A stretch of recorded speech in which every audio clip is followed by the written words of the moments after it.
So ಇದು ಸಂಗತಿ. T J Abraham ಮಾತಾಡಿದಂಥ ಮಾತುಗಳನ್ನು ನಾವು ಕೇಳಿದ್ವಿ. ಅವ್ರು ಹೇಳೋದೇನು ಅಂದರೆ, ಕಾನೂನಾತ್ಮಕವಾಗಿ ನಾನು ಹೋಗಿದ್ದೀನಿ, 1.5 ಗಂಟೆಗಳ ಕಾಲ ನಾನು ಪವರ್ ಪಾಯಿಂಟ್ ಪ್ರೆಸೆಂಟೇಷನ್ ಕೊಟ್ಟಿದ್ದೀನಿ, ಎಲ್ಲ ವಿವರಗಳನ್ನು ಕೊಟ್ಟಿದ್ದೀನಿ, ಅವ್ರು ಏನೇನು ಸ್ಪಷ್ಟನೆ ಬೇಕೋ ಆ ಎಲ್ಲ ಸ್ಪಷ್ಟನೆಯನ್ನು ಕೇಳಿದ್ದಾರೆ. ನಾನೂ ಕೂಡ ಇದಕ್ಕೆ ಸಂಬಂಧಪಟ್ಟಂಗೆ ಎಲ್ಲ ಸ್ಪಷ್ಟನೆಗಳೇನೇನಿದೆಯಲ್ಲ ಅದನ್ನು ಕೂಡ ನಾನು ಕೊಟ್ಟಿದ್ದೀನಿ ಅನ್ನುವಂಥ ಮಾತನ್ನು ಹೇಳ್ತಾರೆ ಮುಖ್ಯಮಂತ್ರಿಗಳು. ಇದಕ್ಕಿಂತ ಮೊದಲು ಹೇಳಿದರು ಟಿ ಜೆ ಅಬ್ರಹಾಂ ಒಬ್ಬ ಬ್ಲಾಕ್ ಮೇಲರ್ ಅನ್ನುವಂಥ ಮಾತು.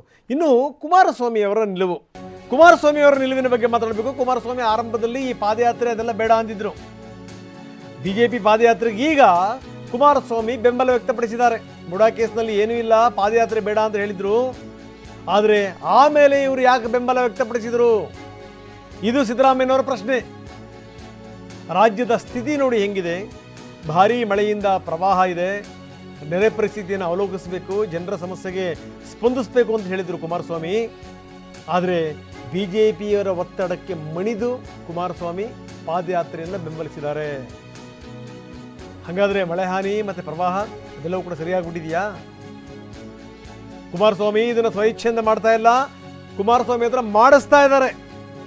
ಆದರೆ ನಾವು ಹೆದರಲ್ಲ, ಇದನ್ನೆಲ್ಲವನ್ನು ಕೂಡ ಎದುರಿಸ್ತೀವಿ ಅಂತಾರೆ ಮುಖ್ಯಮಂತ್ರಿಗಳು. ಕುಮಾರಸ್ವಾಮಿ ಅವರು ಆರಂಭದಲ್ಲಿ ಒಪ್ಪಿಗೆ ಇಲ್ಲ ಅಂದಿದ್ರು, ಈಗ ಒಪ್ಪಿಗೆ ಕೊಡ್ತೀವಿ ಅಂತ ಹೇಳಿದ್ದಾರೆ. ರೀಜನ್ ಆಗಿದ್ದಾರೆ ಅವರು ಕೇಂದ್ರದ ಮಂತ್ರಿ. ಯಾರು ಅವರು? ಕೇಂದ್ರದ ಮಂತ್ರಿ, JDSನ ನಾಯಕ. ಏನೂ ಇಲ್ಲ ಈ ಕೇಸ್ನಲ್ಲಿ ಅಂತ ಒಂದ್ಸಾರಿ ಪಾದಯಾತ್ರೆ ಬೇಡ ಅಂತ ಹೇಳ್ತಾರೆ. ಮಳೆ ಜಾಸ್ತಿ ಆಗಿದೆ, ಜಲಾಶಯಗಳೆಲ್ಲ ತುಂಬಿಕೊಂಡಿದ್ದಾವೆ, ಪ್ರವಾಹ ಬಂದಿದೆ, ಅದ್ರ ಕಡೆಗೆ ನಾವು ಗಮನ ಕೊಡಬೇಕು. ಈಗ ಹೊರಟೋಯ್ತು ಅದು. ಅಂದರೆ ಇವರು ಸ್ವಇಚ್ಛೆಯಿಂದ ಮಾಡ್ತಾ ಇಲ್ಲಲ್ಲ, ನಾವೆಲ್ಲ ಸಿದ್ಧ ಆಗಿದ್ದೀವಿ, ಎಲ್ಲ ಎದುರಿಸ್ತೀವಿ. ಕುಮಾರಸ್ವಾಮಿ ಅವರು ಆರಂಭದಲ್ಲಿ ಒಪ್ಪಿಗೆ ಇಲ್ಲ